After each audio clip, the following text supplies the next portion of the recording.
Earlier this morning, Governor Ron DeSantis announced new incentives for teachers. They're supposed to help attract more people to the thousands of open positions in the classroom across Florida. DeSantis spoke with reporters in Newport Richey about the incentives, and the governor says the incentives really come down to three major components that will be proposed on in the next session in Tallahassee. The primary initiative the governor talked about today was getting veterans and first responders into the classroom. The governor is proposing that if veterans or first responders have a bachelor's degree, apply for a teaching job and all exam fees will get waived. And if they do apply, they're eligible for a $4,000 signing bonus and another $1,000 on top of that, depending on a subject that they might teach. Now, the governor's plan doesn't just include veterans and first responders. He's also proposing a new plan called the Florida Apprenticeship Program. Now, under this plan, all Floridians with at least an associate's degree can get experience teaching in a classroom. The apprenticeship will last 2 years and then would require those apprentices to go on and get their bachelor's degree. Now, it's not clear how financially these apprentices will be paid, but listen to this. Teachers who sign up to mentor those young teachers could get as much as $4,000 per apprentice. And the governor's plan also looks to the future as the new scholarship program for prospective teachers to earn their master's degree would be in place. And if they take part in the scholarship program, they'd be able to teach dual enrollment classes at public schools. Do keep in mind, these are all just proposals.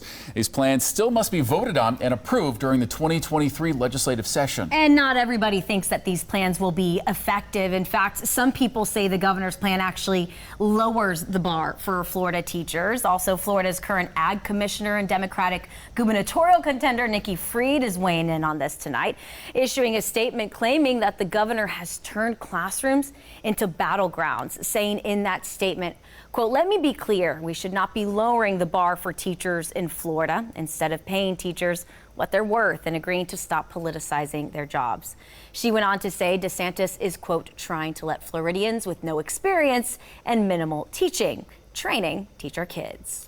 And also her competitor for the Democratic nomination for governor, again, primaries 1 week from today, is also responding to the governor's announcement. And he spoke to Fox 4's Forrest Saunders moments after the governor's news conference. Here's what they talked about. He's created the crisis. We have a teacher shortage in Florida because of Ron DeSantis. I just said it. We're the third largest state in the country, and we pay our teachers 49th out of 50 states. He's created this crisis, and so he's on defense. I understand what he's doing. That doesn't make it right.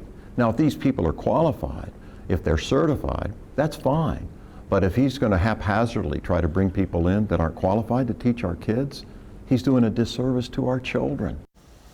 And one more time as a note, these are proposals, still must be approved by the legislature before being enacted. Tonight, Fox 4 Investigates is hearing from the largest teachers union in Florida, saying the shortage of educators is not due to lack of interest. Investigative journalist Ryan Kruger actually shows us how the union feels teachers are being vilified by the governor. With more than 6,000 openings for teachers across the Sunshine State, Governor Ron DeSantis believes what's holding teachers back from the classroom is what he calls indoctrination in colleges and universities. At the end of the day, I think most people that would want to get into it, they want to get into it and they want to be there and they want to be helping students. They don't want to be kind of a cog in some indoctrination machine. But the Florida Education Association says it's that kind of language that's keeping people from going into the profession.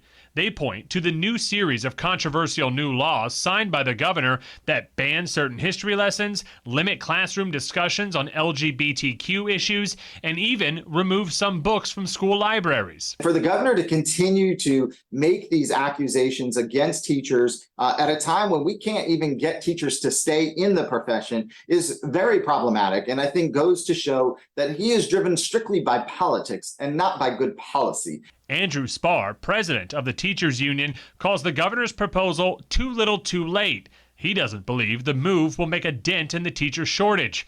DeSantis believes getting real-world experience into the classroom will have a big impact on kids.